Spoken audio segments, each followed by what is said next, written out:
Bonjour, je te souhaite la bienvenue sur ce podcast. Je souhaite aujourd'hui aborder une notion qui t'aidera dans ton quotidien, tant sur la gestion de ton stress, tes émotions, mais aussi dans ta relation avec les autres. Il s'agit d'un super pouvoir que nous avons tous, mais qui est si difficile à pratiquer. Il s'agit du non-jugement. Mais qu'est-ce que le non-jugement et pourquoi est-ce si difficile à pratiquer ?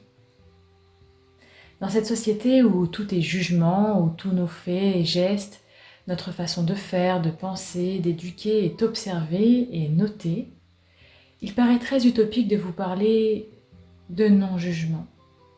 Et pourtant, le non-jugement, c'est être dans l'observation de ce qui est, sans critique, sans rechercher les causes des faits, sans comparer. C'est une pratique tellement positive, mais loin d'être facile à mettre en place. On observe donc nos pensées, notre environnement, nos réactions, sans mettre d'étiquette de bien, de mal. Car ces notions de bien et de mal sont très abstraites. Elles sont individuelles en fonction de notre vécu, notre éducation, nos valeurs. Elles sont donc différentes de l'autre. Si nous portons alors un jugement sur un comportement que nous voyons par exemple, alors nous sommes très certainement dans le faux.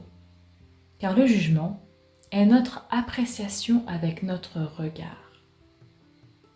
D'ailleurs, lorsque plusieurs personnes regardent une même scène, on se rend compte que le ressenti est différent.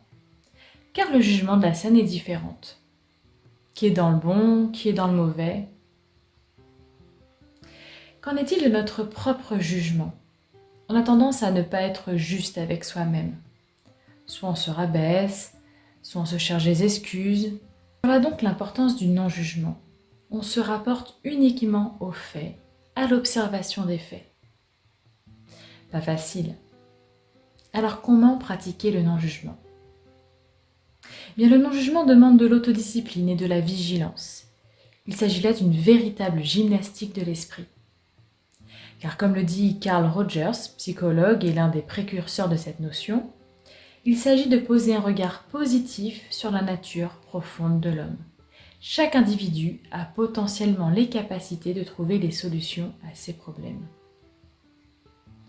Voilà comment nous pouvons pratiquer le non-jugement au quotidien. La première étape est d'observer ses pensées, de prendre du recul sur ses pensées pour repérer quand nous sommes en train de juger.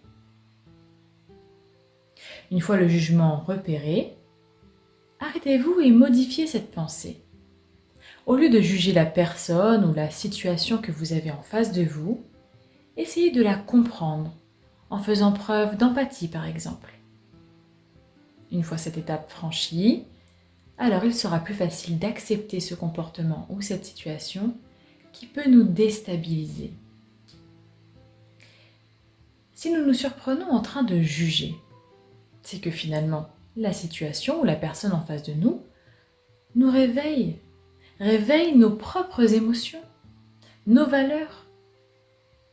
Alors il semblerait qu'un travail est aussi nécessaire sur nous-mêmes. Pourquoi jugeons-nous cette situation, cette personne ? Quelle émotion révèle-t-elle en nous ?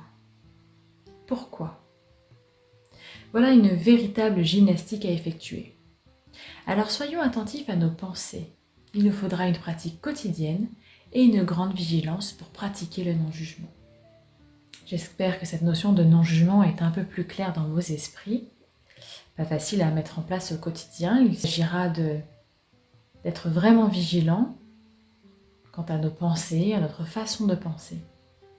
Je vous retrouve très prochainement pour d'autres astuces, d'autres conseils pour un quotidien plus serein.